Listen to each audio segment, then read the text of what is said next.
ओम शांति, ओम शांति, ओम शांति। आज डेट है 5 अगस्त 2025। आज प्रातः मुरली है बाप दादा मधुबन से। ओम शांति। बाबा के मीठे मधुर महावाक्य हैं। मीठे बच्चे, बाप आए हैं इस वैश्यालय को शिवालय बनाने। तुम्हारा कर्तव्य है वैश्याओं को भी ईश्वरीय संदेश दे, उनका भी कल्याण करना। प्रश्न है आज का, कौन से बच्चे अपना बहुत बड़ा नुकसान करते हैं?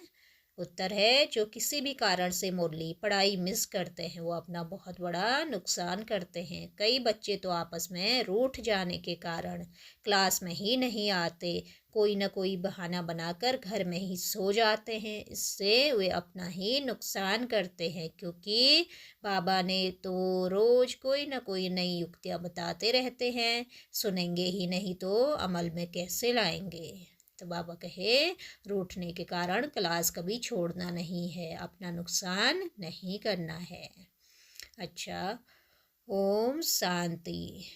मीठे मीठे रूहानी बच्चे यह तो जानते हैं कि अभी हम विश्व के मालिक बनने के लिए पुरुषार्थ कर रहे हैं। भल माया भी भुला देती है, कोई कोई को तो सारा दिन भुला देती है, कभी याद ही नहीं करते। जो खुशी भी हो हमको भगवान पढ़ाते हैं यह भी भूल जाते हैं।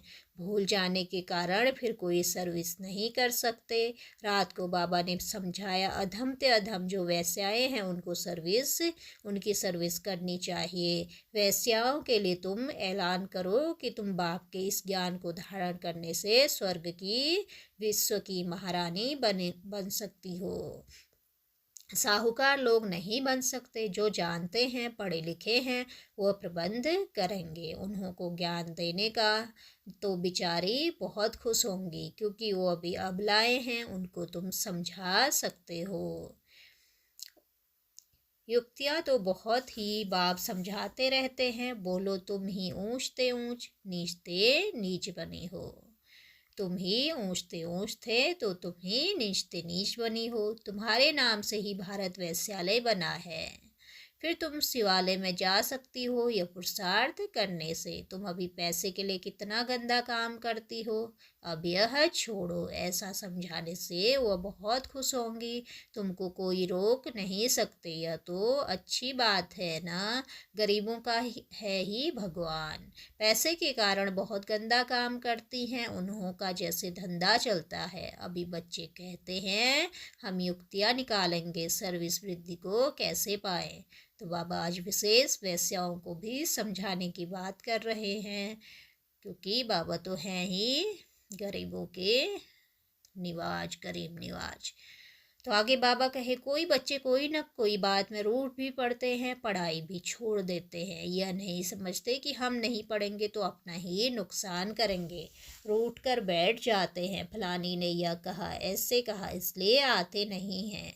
हफ्ते में एक बार मुश्किल आते हैं। बाबा तो मुरलियों में कभी क्या राय, कभी क्या राय देते रहते हैं। मुरली सुनना तो चाहिए ना, क्लास में जब आएंगे तो सुनेंगे। ऐसे बहुत हैं कारण अकारणे बहाना बनाए सो जाते हैं। अच्छा, आज नहीं जाते, अरे बाबा ऐसे अच्छी अच्छी पॉइंट सुनाते हैं, सर्विस करेंगे तो ऊंच पद भी पाएंगे। यह तो है पढ़ाई। बनारस हिंदू यूनिवर्सिटी आदि में शास्त्र बहुत पढ़ते हैं, दूसरा कोई धंधा नहीं होगा तो बस शास्त्र कंठ कर सत्संग शुरू कर देते हैं। उनमें उद्देश्य आदि तो कुछ है नहीं। इस पढ़ाई से तो सबका बेड़ा पार होता है। तो संसार में जो अन्य पढ़ाई है, सत्संग आदि है, तो उनमें कोई उद्देश्य नहीं है। तो बाबा ने हमें इतना बड़ा, इतना बेहद का उद्देश्य दिया है। तो बाबा कहते हैं, तो तुम बच्चों को ऐसे ऐसे अधम की सर्विस करनी है। साहूकार लोग जब देखेंगे यहाँ ऐसे ऐसे आते हैं तो उनके आने की दिल नहीं होगी। देह अभिमान है ना, उनको लज्जा आएगी। अच्छा, तो उनका एक अलग स्कूल खोल लो। वह पढ़ाई तो है पाई पैसे की, शरीर निर्वार्थ। यह तो है 21 जन्मों के लिए कितनों का कल्याण हो जाएगा। अक्सर करके माताएं भी पूछती हैं कि बाबा घर में गीता पाठशाला खोलें, उन्हों को ईश्वरीय सेवा का शौक रहता है। पुरुष लोग तो इधर उधर क्लब आदि में घूमते रहते हैं, साहूकारों के लिए तो यहाँ ही स्वर्ग है, कितने फैशन आदि करते रहते हैं। लेकिन देवताओं की तो नेचुरल ब्यूटी देखो कैसी है, कितना फर्क है। वैसे यहाँ तुमको सच सुनाया जाता है तो कितने थोड़े आते हैं, सो भी गरीब। उस तरफ झट चले जाते हैं, वहाँ भी श्रृंगार आदि करके जाते हैं। गुरु लोग भी सगाई भी कराते हैं। यहाँ किसकी सगाई कराई जाती है तो भी बचाने के लिए, काम चिता पर चढ़ने से बच जाए, ज्ञान चिता पर बैठ पद्म भाग्यशाली बन जाए। माँ बाप को कहते हैं यह बर्बादी का धंधा छोड़ चलो स्वर्ग में, तो कहते हैं क्या करें, यह दुनिया वाले हमारे ऊपर बिगड़ेंगे कि कुल का नाम बदनाम करते हैं। शादी न करना कायदे के बरखिलाफ है। लोक लाज कुल की मर्यादा छोड़ते नहीं हैं। भक्ति मार्ग में गाते हैं मेरा तो एक दूसरा न कोई। मीरा के भी गीत हैं। फीमेल्स में नंबर 1 भक्तिन मीरा। मेल्स में नारद गाया हुआ है। नारद की भी कहानी है ना। तुमको कोई नया आदमी कहे मैं लक्ष्मी को वर सकता हूँ, तो बोलो अपने को देखो लायक हो, पवित्र सर्वगुण संपन्न हो, यह तो विकारी पतित दुनिया है। बाप आए हैं उनसे निकाल पावन बनाने। पावन बनो तब तो लक्ष्मी को वरने के लायक बन सकेंगे। यहाँ बाबा के पास आते हैं, प्रतिज्ञा करते हैं, फिर घर में जाकर विकार में गिरते हैं। तो ऐसे ऐसे समाचार आते हैं। बाबा कहते हैं ऐसे ऐसे को जो ब्राह्मण ले आती है उनके ऊपर भी असर पड़ जाता है। इंद्र सभा की कहानी भी है ना, तो ले आने वाले पर भी दंड पड़ जाता है। बाबा ब्राह्मणों को हमेशा कहते हैं कच्चे कच्चे को मत ले आओ, तुम्हारी अवस्था भी गिर पड़ेगी क्योंकि बेकायदे ले आए।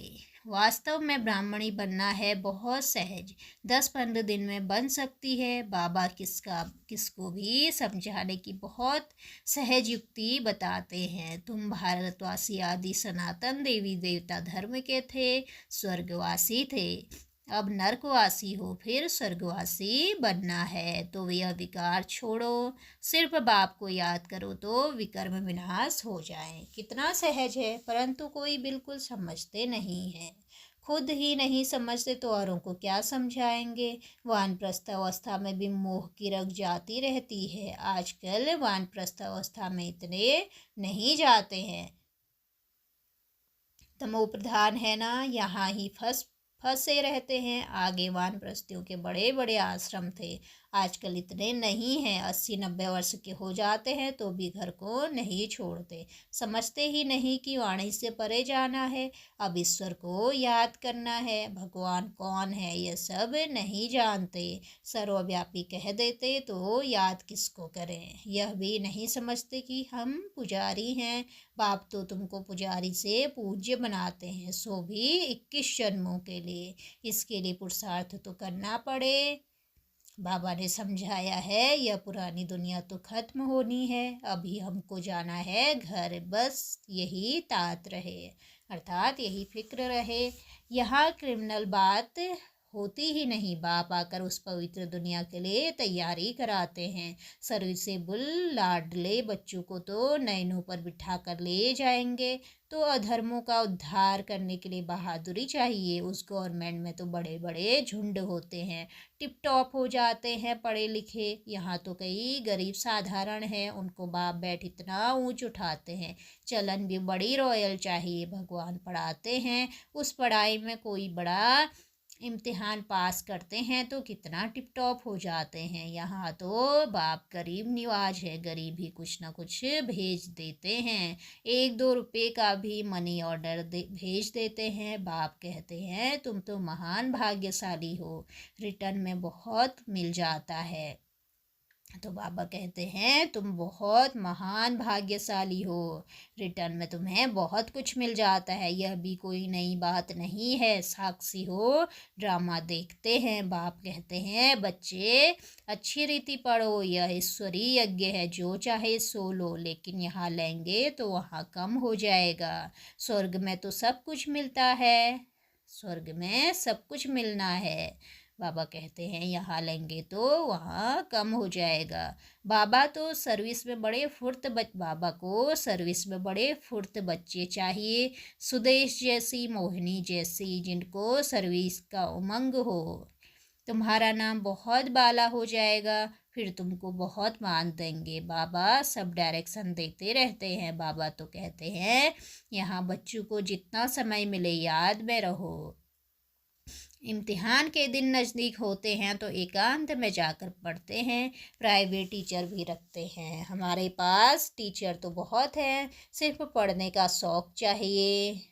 बाप तो बहुत सहज समझाते हैं, सिर्फ अपने को आत्मा निश्चय करो। यह शरीर तो विनाशी है, तुम आत्मा अविनाशी हो। यह ज्ञान एक ही बार मिलता है, फिर सतयुग से लेकर कलयुग अंत तक किसको मिलता ही नहीं, तुमको ही मिलता है। हम आत्मा है यह तो पक्का निश्चय कर लो। बाप से हमको वर्षा मिलता है, बाप की याद से ही विकर्म विनाश होंगे। बस ये अंदर रखते रहो तो भी बहुत कल्याण हो सकता है, परंतु चार्ट रखते ही नहीं है, लिखते लिखते फिर थक जाते हैं। बाबा बहुत सहज कर बतलाते हैं, हम आत्मा सतो प्रधान थी, अब तमो प्रधान बनी हूँ। अब बाप कहते हैं मुझे याद करो तो सतो प्रधान बन जाएंगे।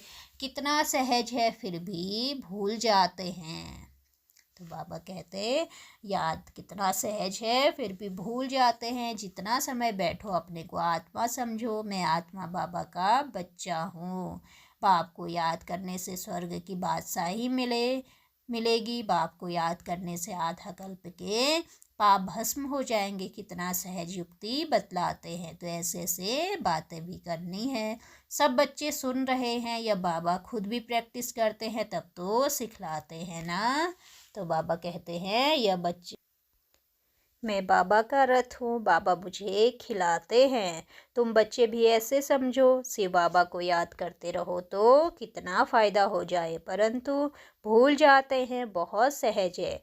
धंधे में कोई ग्राहक नहीं है तो याद में बैठ जाओ, मैं आत्मा हूँ, बाबा को याद करना है। बीमारी में भी याद कर सकते हो, बांधेली हो तो भी वहाँ बैठ तुम याद करती रहो, तो 10-20 वर्षों वालों से भी ऊंच पद पा सकती हो। अच्छा, मीठे मीठे इसकी लदे बच्चों प्रति माता पिता बाप दादा का याद प्यार और गुड मॉर्निंग। रूहानी बाप की रूहानी बच्चों को नमस्ते। हम रूहानी बच्चों की रूहानी माता पिता बाप दादा को याद प्यार, गुड मॉर्निंग और नमस्ते बाबा, नमस्ते। शुक्रिया बाबा, शुक्रिया। धारणा के लिए मुख्य सार है, सर्विस में बहुत बहुत फुर्त बनना है। जितना समय मिले एकांत में बैठ बाप को याद करना है। पढ़ाई का शौक़ रखना है, पढ़ाई से रूठना नहीं है। दूसरा है अपनी चलन बहुत बहुत रॉयल रखनी है। बस अब घर जाना है, पुरानी दुनिया खत्म होनी है, इसलिए मोह की रगें तोड़ देनी है। वानप्रस्थ यानी वाणी से परे अवस्था में रहने का अभ्यास करना है।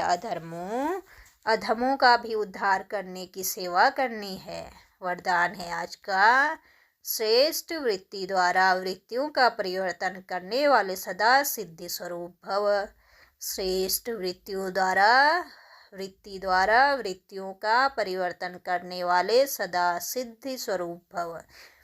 सिद्धि स्वरूप बनने के लिए वृत्तियों द्वारा, बाबा कहते हैं सिद्धि स्वरूप बनने के लिए वृत्ति द्वारा वृत्तियों को, संकल्प द्वारा संकल्पों को परिवर्तन करने का कार्य करो, इसकी रिसर्च करो। जब इस सेवा में बिजी हो जाएंगे तो यह सूक्ष्म सेवा स्वतः कई कमजोरियों से पार कर देगी। अभी इसका भी प्लान बनाओ तो जिज्ञासु भी ज़्यादा बढ़ेंगे, मदोगरी भी बहुत बढ़ेगी, मकान भी मिल जाएंगे, सब सिद्धियां सहज हो जाएंगी। यह विधि सिद्धि स्वरूप बना देगी। तो बाबा कहते हैं कि सूक्ष्म सेवा में जब बिजी हो जाएंगे तो जो कई कमजोरियां हैं छोटी छोटी वो स्वतः ही पार हो जाएंगे। इसलिए वृत्ति द्वारा वृत्तियों को बदलने की, संकल्प द्वारा संकल्प को परिवर्तन करने का कार्य करो और इसके लिए रिसर्च करो कि किस तरह से हम इस कार्य को कर सकते हैं। स्लोगन है आज का, समय को सफल करते रहो तो समय के धोखे से बच जाएंगे। समय को सफल करते रहो तो समय के धोखे से बच जाएंगे। अव्यक्त इशारे हैं आज के, सहयोगी बनना है तो परमात्म प्यार के अनुभवी बनो। बाप का बच्चों से इतना प्यार है जो रोज प्यार का रिस्पॉन्ड देने के लिए इतना बड़ा पत्र लिखते हैं, याद प्यार देते हैं और साथ ही बन सदा साथ निभाते हैं। तो इस प्यार में अपनी सब कमजोरियां कुर्बान कर दो। परमात्मा प्यार में ऐसे समाये रहो जो कभी हद का प्रभाव अपनी ओर आकर्षित ना कर सके। सदा बेहद की प्राप्तियों में मगन रहो जिससे रूहानियत की खुशबू वातावरण में फैल जाए।